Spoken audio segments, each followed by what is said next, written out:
ఈయననే బీజేపీలకు జంపు కొడతాడని కాంగ్రెస్లోనే చాలా అనుమానాలు ఉన్నాయి డెఫినెట్గా. ఎందుకంటే ఆయన కేసులు కొలిక్కి వస్తున్నాయి. ఓటుకు నోటు కేసు ఏదైతే ఉందో అది భయంకరమైన కేసు. రెడ్ హ్యాండెడ్గా ఆయన పట్టుబడ్డ కేసు. ఆయన తప్పించుకోలేడు కూడా, ఎవరు తప్పించలేరు. కాబట్టి అది మన కింది మీద అయితే ఈయననే బీజేపీలకు జంపు కొడతాడు కేసులు తప్పించుకోవడానికి పెద్ద ప్రచారం ఉంది. అందులో భాగంగా నిజంగా జరుగుతున్నది ఏంటంటే నన్ను ఎవరు డైరెక్ట్ కన్సల్ట్ చేయలేదు, కానీ మా పార్టీలో ఉన్న ముఖ్యులను కాంగ్రెస్ పార్టీలో ఉన్నటువంటి ఒక వర్గం అంతా కన్సల్ట్ చేస్తూ ఉన్నారు. కన్సల్ట్ చేయడంగా స్పష్టంగా చెప్తున్నారు సంఖ్యతో సహా. అన్న మేము 26 నుంచి 33 మంది ఎమ్మెల్యేలు రెడీగా ఉన్నాము, మేము కలుస్తాము, ఇద్దరం కలిసి గవర్నమెంట్ ఫామ్ చేద్దామని చెప్తున్నారు. మరి రేవంత్ రెడ్డి తదాస్తు దేవతలు ఉంటారు పైన, మరి అటు నుంచి ఇటు వస్తారో ఇటు నుంచి అటు పోతారో చూద్దాం ఏం జరగబోద్దు. సింపుల్ ఈజ్ ద ఇష్యూ అండి. ఢిల్లీ లిక్కర్ స్కామ్ అనేది నరేంద్ర మోడీ సృష్టించినటువంటి ఒక రాజకీయ కుంభకోణం. It's a reverse political scam. అందులో ఏం లేదంత పట్టితే గ్యాస్. ఇవాళ వరకు ₹1 రికవరీ చేయలే, ₹1 కూడా రికవరీ చేయలేదు. ఎవరి నుంచి ఎవరికి మనీ లాండరింగ్ అయిందో, ఎవరి నుంచి ఎవరు తీసుకున్నాడో ఎవరికి తెలియదు. అది ఢిల్లీ స్టేట్ లిక్కర్ పాలసీని స్కామ్ కింద చిత్రీకరించి మేమిద్దరం అండి, ఆయన కంట్లో నర్సులాగా ఉన్నోళ్ళం, అరవింద్ కేజ్రీవాల్ నేను, ముక్కులో కోయలాగా ఉంటే మేము ఏం చేసినాం మేము. ఆయన మాకు 104 మంది ఎమ్మెల్యేలు మా సంఖ్య ఉండి, అప్పుడు మజ్లిస్ ఎమ్మెల్యేలు 7 మాకు సపోర్ట్ ఉండే టైంలో 119లో 111 మంది మేము ఉన్నాం ఇక్కడ. అయినా ఆయన ఏజెంట్లను పంపించండి ఇక్కడికి, ఈ గవర్నమెంట్ టాపులు చేయాలని కూలగొట్టాలి రాష్ట్ర ప్రభుత్వాన్ని ఆయన ఏజెంట్లను పంపించి ఇక్కడ బేరాలు చేశారు. వాళ్ళని పట్టి నిర్బంధించి నేను జైల్లో వేసిన. ఇక్కడ వేయడమే కాదు, ఆ ఏజెంట్లను పంపించిన మూల సూత్రధారి బిఎల్ సంతోష్, ప్రధానమంత్రికి రైట్ హ్యాండు, జాతీయ కార్యదర్శి, ఆయనను పట్టుకరమ్మని చెప్పి ఢిల్లీ సెంట్రల్ బీజేపీ ఆఫీస్ మీదకి మన పోలీసులను పంపించిన నేను. ఆయన పట్టుకరవడానికి పోయిన తెలంగాణ పోలీసులు, తప్పించుకున్నాడు ఆయన.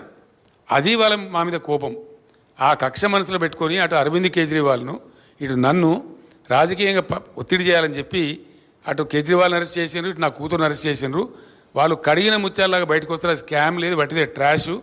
అది బూమరాంగ్ అవుతా ఉన్నది. ఇలా ఆ అమ్మాయి బతుకమ్మ ఉద్యమం చేసి తెలంగాణ ఉద్యమానికి ఎంతో కంట్రిబ్యూట్ చేసి అమెరికా నుంచి వచ్చి పాపం తన జీవితాన్ని వదులుకొని తెలంగాణ కోసం పనిచేసిన బిడ్డ. అందరికీ తెలుసు, లోకానికి తెలుసు. ఆ అమ్మాయి స్టాండర్డ్ ఏందో, ఆమె ఎట్లా మాట్లాడుతుందో, ఆమె ప్రవర్తన ఏందో మీ అందరికీ కూడా తెలుసు. మీ అందరూ కూడా చాలామంది జర్నలిస్టులు ఆమెతో కలిసి పనిచేసిండ్రు. అటువంటి ఒక నిర్దోషిని పట్టుకపోయి ఒక మహిళను చూడకుండా కేవలం నా కూతురు అనేటువంటి ఒక రాజకీయ కక్షతోని మోడీ అరెస్ట్ చేసిండు. ఏం ఫరక్ కూడా మేము భయపడము, రాజకీయ కుటుంబం కాబట్టి మేము అన్నీ ఎదుర్కొంటాం. మాకు ఈ జైలు బీలు కొత్త కాదు, వీఆర్ నాట్ వరీడ్. ఆమె కడిగిన ముచ్చంలాగా బయటకు వస్తుంది, I have no doubt. Paragon చెప్పులు లేకుండా నేనుంటున్నా, రేవంత్ రెడ్డి ఉండినా ప్రజలకు తెలుసు కదా. పారాగాన్ చెప్పులు లేకుండా ఎవరు అనేది అందరికీ తెలుసు కదా దేశంలో. ఎవరు భూ కబ్జాదారు, ఎవరు బ్లాక్ మెయిలరు, ఎవరు ఓటుకు నేట్ కేసులో పట్టుబడ్డరు, ఎవరు దొంగదందాలు చేసినారు, ఎవరు భూమాఫియా అందరికీ తెలుసు రాష్ట్రంలో. మాకు పారాగాన్ చెప్పు లేని ఫ్యామిలీ అండి మాది.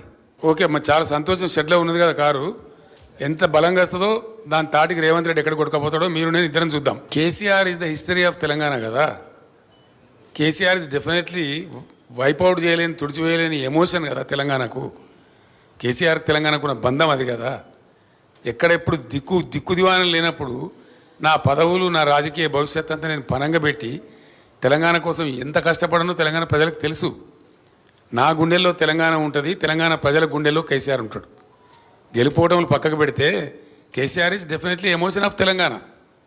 100% ఆ బాండేజ్ కేసీఆర్కి ఉంటుంది. కేసీఆర్ని పట్టుకొని గిలి పడేస్తాం, తుడిచి పడేస్తాం అని ఎవడని అనుకుంటే వాడు పిచ్చోడేతాడు తప్ప కేసీఆర్ కానీ తెలంగాణ ప్రజలు కానీ కారు. Thank you. సార్ మీరు పోయిన జిహెచ్ఎంసీ ఎలక్షన్స్ తర్వాత ప్రధానమంత్రి మోడీ దగ్గరికి వెళ్ళారు, పొత్తు పెట్టుకుంటామని అడిగారు, ఆయన రిజెక్ట్ చేశారని మోడీ స్వయంగా చెప్తా ఉన్నారు. మోడీ నేను చెప్పిన కదా గోబెల్స్ అని. ఆయనకి ఏది అవకాశం ఉంటే, ఏడ వంపు ఉంటే, ఎట్లా అనుకూలం ఉంటే అట్లా మాట్లాడతాడు మోడీ. ఆ టంగ్ ట్విస్టింగ్ నరేంద్ర మోడీకి వచ్చినంత మరొకరికి రాదు. సార్, గడిచినటువంటి 10 ఏళ్లలో అభివృద్ధి చేశామని చెప్పేసి చెప్తా ఉన్నారు, కానీ 100 ఏళ్ల విధ్వంసం చేశారు బీఆర్ఎస్ పార్టీ వాళ్ళు అని చెప్పేసి కాంగ్రెస్ వాళ్ళు అంటున్నారు. నిజమే బ్రదర్. ఇప్పుడు నేను చెప్పిన ఫిగర్స్ అన్నీ ఉన్నాయి కదా, అవన్నీ ఆడిటెడ్ ఫిగర్స్ కదా. Comptroller and auditor general of India ఇచ్చిన ఫిగర్స్ కదా. అది విధ్వంసం అంటారా? వాళ్ళ దృష్టిలో అది విధ్వంసం అయితే వాళ్ళంత మురుకులు మరొకరు లేరుగా. సార్, వచ్చే 15 ఆగస్టులో రుణమాఫీ చేస్తాం, 2 లక్షల రూపాయలు రుణమాఫీ చేస్తాం, ఇందుకోసం కార్పొరేషన్ ఏర్పాటు చేస్తాం, అందులో నుంచి నిధులు సమకూరుస్తామని చెప్పేసి అంటున్నారు ప్రభుత్వం. ఇది సాధ్యమవుతుందా సార్? మీరు రైతు బంధు స్టార్ట్ చేసిన ప్రభుత్వం కదా. నేను ఒకటే మాట చెప్తున్నా, నేను కూడా రైతు రుణమాఫీ ప్రకటించిన. ఒకే విడతగా చేద్దామని చెప్పి నేను చేయని ప్రయత్నం ఎక్కని కొండలేదు, మొక్కని బండలేదు. దట్ ఈస్ ఇంపాసిబుల్, జరిగే పని కాదు. అందుకే అరచేతిలో వైకుంఠం చూపించి మిమ్మల్ని మోసగిచ్చారని ప్రజలకు చెప్పినా ప్రజలు కూడా అదే నమ్ముతున్నారు. అది అయ్యే పని కాదు. ఎందుకంటే ఇప్పుడు ఈయన రైతు భరోసా వేయాలి, నెక్స్ట్ ఏయన్నా 4 విడతల డిఏ ఇప్పుడు విడుదల చేయాలి, 51% ఫిట్మెంట్ ఉద్యోగస్తులు అడుగుతున్నారు, అవి ఇవ్వాలి, మళ్ళీ 40,000 కోట్ల రుణమాఫీ ఇవ్వాలి. ఎక్కడికి వెళ్ళి చేస్తారండి? ఎవరిని మోసపుస్తాడు ఈయన? అంత వట్టిదే, ఫాల్సు. అది జరిగే పని కాదు. ఆ కార్పొరేషన్ బట్టిదే, అంత బట్టిదే, ఏది కూడా జరిగే పని కాదు. గవర్నమెంట్లో ఎవ్రీడే మనీ జనరేట్ అవుతుంది, ఎవ్రీడే మనీ బయటికి పోతుంది. అట్లా విడుదల వారికి జరుగుతుంది తప్ప రూపాయి రాక రూపాయి పోక అని ఉంటుంది తప్ప గవర్నమెంట్ దగ్గర అట్లా సూట్ కేసులలో డబ్బులు ఉండయండి. ఈయన చెప్పేదంతా భ్రమ. ఆయన భ్రమలో ఉండి ప్రజలను కూడా భ్రమింపజేసేటువంటి ఒక ప్రయత్నం చేస్తూ ఉన్నాడు. ఆయన సఫలీకృతం కాడు. రాష్ట్రంలో 100 మంది డీసీపీలు ఉంటారు, వాడు కూడా ఒక్కరి పేరు పట్టుకుని నన్ను అడిగింది నాకు అర్థం కాదు. తలా తోకలేని ప్రశ్న అది. అసలు ఆ ఫోన్ ట్యాపింగ్ ఏదైనా మీకు పిచ్చి పట్టుకున్నది? కానీ ముఖ్యమంత్రికి ఫోన్ ట్యాపింగ్ ఏమైనా సంబంధం ఉంటారా? రాహుల్, నువ్వు ఇంత పెద్ద సీనియర్ లీడరు. ముఖ్యమంత్రి gets reports from the intelligence department. వాడు ఎట్లా తీసుకొచ్చిన రిపోర్ట్ మాకెట్లా తెలుస్తుంది? నాకు అర్థం కాదు. వాడు ట్యాపింగ్ చేసిండా, టూపింగ్ చేసిండా, డబ్బులు ఇచ్చిండా, ఇంకేదైనా రహస్య వ్యవస్థ పెట్టుకున్నా మాకు ఎందుకు తెలుస్తుంది? అదో ఇష్యూ అవా ఇంత సిల్లీ? ఆ గవర్నమెంట్ ఎంత సిల్లీ ఉన్నదో మీరు కూడా అట్లా తయారైపోయిన పూర్తిగా.